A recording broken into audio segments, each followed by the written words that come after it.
আজকে আমরা বানাবো প্রন চিজ বল।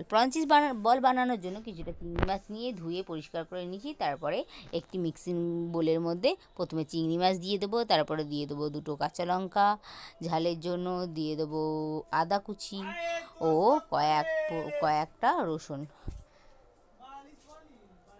এবং দুটো পাউরুটি ছোটো ছোটো টুকরো টুকরো করে ভালো করে সেঁকে নিয়ে এর মধ্যে দিয়ে দেবো বাইন্ডিংয়ের জন্য, যাতে গোলটা ভালোভাবে করা যায়।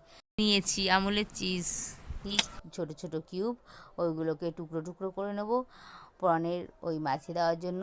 আমাদের মিক্স হয়ে গেছে, এর মধ্যে দিয়ে দেবো একটু কর্নফ্লাওয়ার, ভালো করে মাখিয়ে নেব।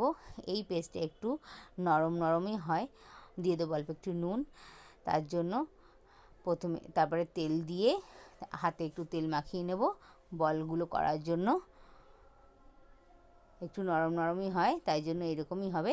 তারপরে মাঝখানে গোল করে ওর মধ্যে চিজটা ঢুকিয়ে আমরা ব্রেড ক্রামসে ভালো করে মাখিয়ে গোল গোল করে নেব। দেখুন আমাদের সব বলগুলো করা হয়ে গেছে।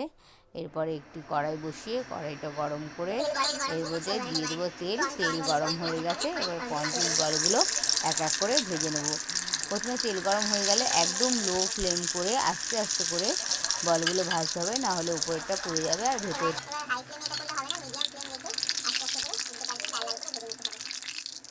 এরকম ব্রাউন কালার হয়ে গেলে মিডিয়াম ফ্লেমে, একদম মিডিয়াম লো ফ্লেমে ব্রাউন কালার হয়ে গেলে আস্তে আস্তে তেল থেকে আমরা তুলে নেব।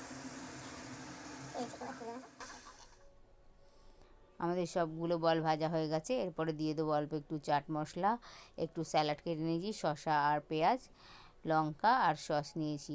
Thank you for watching. Please like, comment, share and subscribe. এবার একটি বল আমরা দেখুন ভেঙে দেখাবো। ওপরটা দেখুন কি সুন্দর কড়মড়ে ও ক্রিস্পি হয়েছে। দেখুন কত সুন্দর চিজটা।